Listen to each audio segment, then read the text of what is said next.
Shalom Bapak Ibu Saudara sekalian.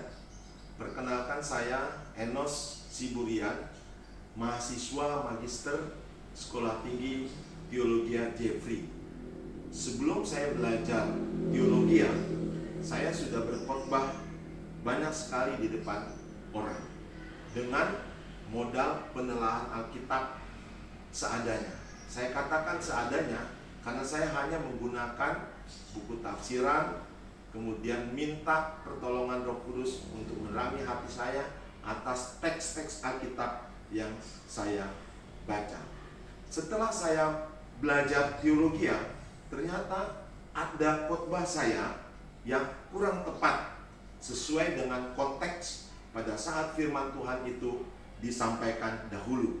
Sehingga saya berkesimpulan, setiap orang percaya yang membaca firman Tuhan atau menyampaikan firman Tuhan kepada orang lain harus membacanya dengan tepat, mengerti maksud firman Tuhan itu disampaikan.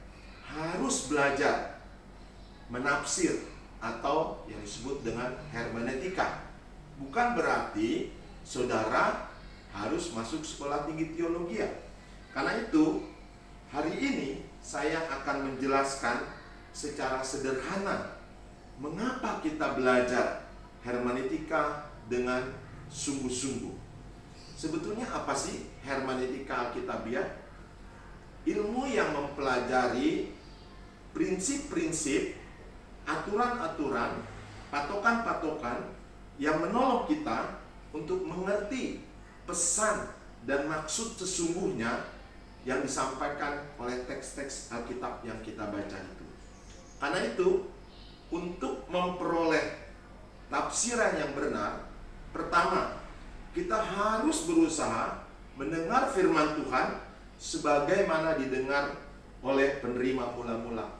Kita harus berusaha memahami apa yang dikatakan kepada penerima mula-mula pada waktu lampau dan di sana.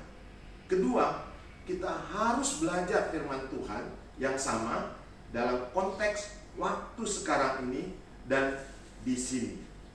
Jadi apa pentingnya sih belajar hermeneutika?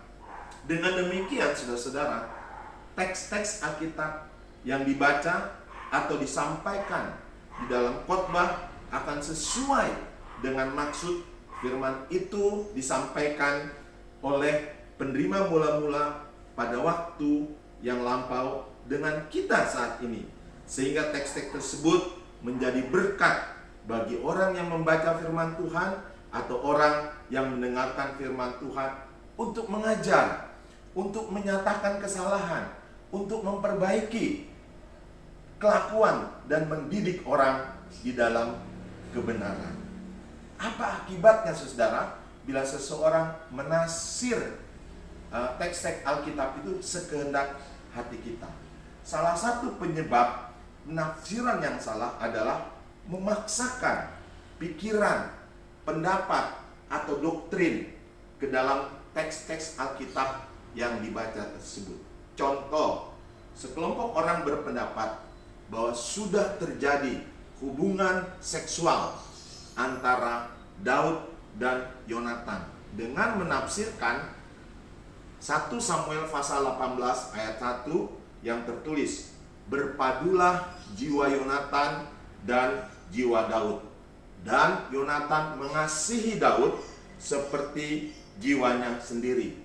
Padahal tidak ada unsur seksual dengan frase berpadulah jiwa. Demikian juga dengan frase mengasihi Daud seperti jiwanya sendiri. Ini lebih sesuai dengan hukum kasih. Jadi syarat mutlak bagi seorang penafsir untuk menafsirkan dengan benar dan tepat adalah, yang pertama, harus dilahirkan kembali. Yang kedua, seorang yang mempunyai sikap dan motivasi yang benar. Dan yang ketiga, selalu memohon penerangan Roh Kudus. Semoga ini bermanfaat bagi semua orang percaya. Puji Tuhan.